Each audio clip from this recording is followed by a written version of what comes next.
Halo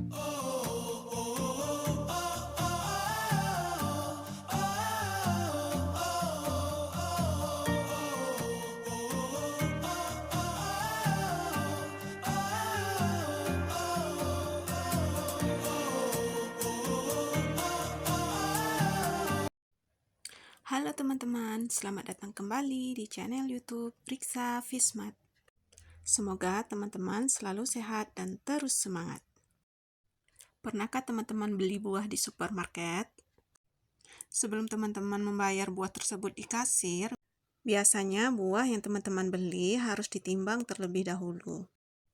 Nilai apa yang ditunjukkan oleh timbangan tersebut? Apakah memiliki satuan? Nah, agar pertanyaan tadi terjawab, kita akan bahas materi ini secara lengkap di video kali ini. Jadi, di video kali ini kita akan belajar tentang materi besaran dan satuan. Simak terus videonya ya.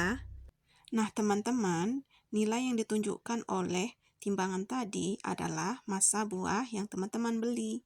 Massa dapat diukur dengan timbangan dan memiliki satuan. Massa merupakan salah satu contoh besaran. Jadi, besaran adalah sesuatu yang dapat diukur, dihitung, dan dapat dinyatakan dengan angka. Berdasarkan satuannya, ada dua jenis besaran, yaitu satu besaran pokok, dua besaran turunan. Di mana besaran pokok itu adalah besaran yang satuannya telah ditentukan terlebih dahulu dan tidak diturunkan dari besaran-besaran lain. Sementara besaran turunan adalah besaran yang diturunkan dari beberapa besaran pokok. Ada 7 jenis besaran pokok, yaitu yang pertama adalah panjang, satuannya meter. Alat ukur untuk panjang adalah mistar atau jangka sorong. Kemudian yang kedua adalah massa, satuannya kilogram, dan alat ukurnya adalah neraca. Selanjutnya yang ketiga adalah suhu, satuannya Kelvin, dan alat ukurnya adalah termometer. Kemudian yang keempat yaitu waktu, satuannya sekon, dan alat ukurnya adalah stopwatch.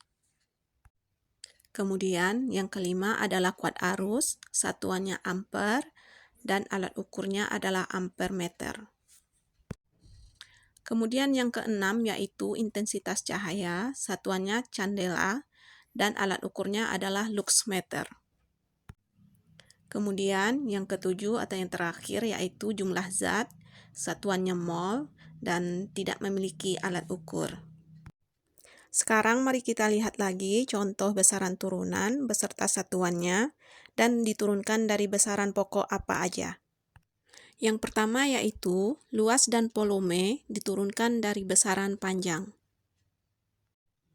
Kemudian yang kedua yaitu kecepatan dan percepatan diturunkan dari besaran panjang dan besaran waktu. Selanjutnya yang ketiga yaitu massa jenis diturunkan dari besaran panjang dan besaran massa. Kemudian selanjutnya gaya, usaha dan energi, serta daya itu diturunkan dari besaran panjang, besaran massa, dan besaran waktu. Sekarang mari kita lihat lagi contoh besaran turunan lainnya beserta satuannya. Di sini ada tekanan, diturunkan dari panjang, massa, dan waktu. Kemudian frekuensi diturunkan dari besaran waktu. Kemudian ada muatan listrik, potensial listrik, dan hambatan listrik. Kemudian mari kita lihat jenis besaran berdasarkan nilai dan arahnya. Berdasarkan nilai dan arahnya, besaran itu dibagi menjadi dua, yaitu besaran skalar dan besaran vektor. Dan apa beda keduanya? Mari kita lihat penjelasannya. Besaran skalar adalah besaran yang memiliki nilai saja. Contoh, semua jenis besaran pokok, luas, volume, massa jenis, usaha, dan daya. Sementara, besaran vektor adalah besaran yang memiliki nilai dan arah. Contoh, perpindahan, kecepatan, percepatan, gaya, momentum, impuls, dan masih banyak lagi contoh yang lainnya. Selanjutnya, kita akan membahas mengenai satuan. Satuan adalah acuan atau pembanding suatu besaran. Sistem satuan dibedakan menjadi dua, yaitu yang pertama sistem MKS yang terdiri dari meter, kilogram, dan sekon.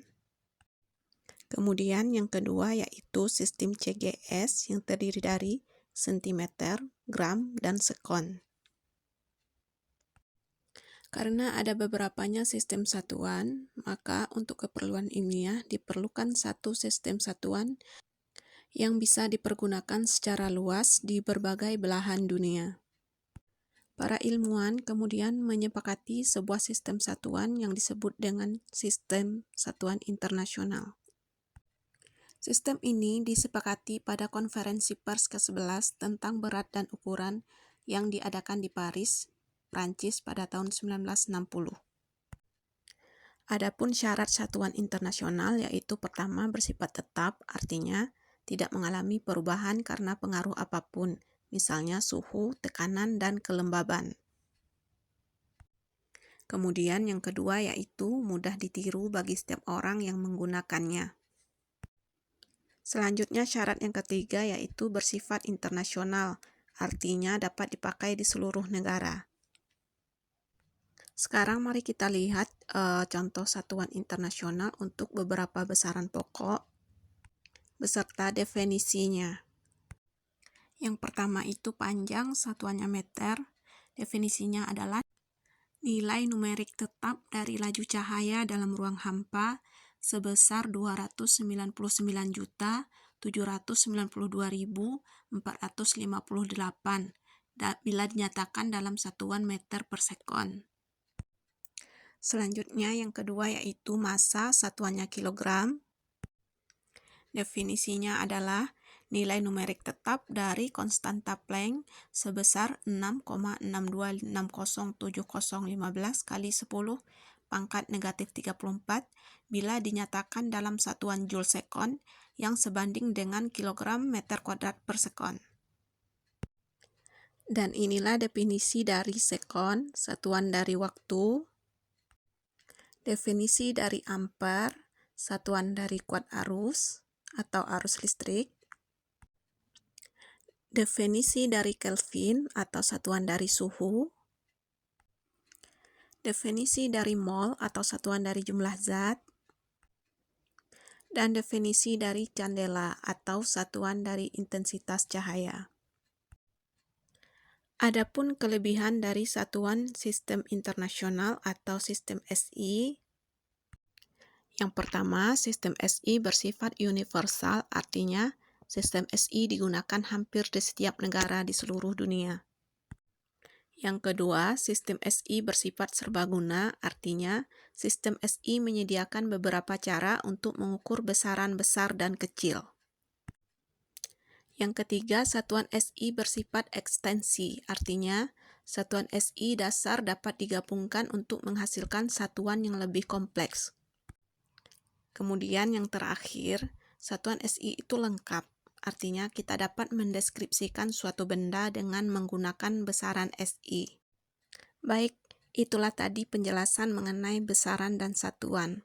Semoga materi ini dapat membantu adik-adik teman-teman dalam belajar fisika, terutama pada materi besaran dan satuan.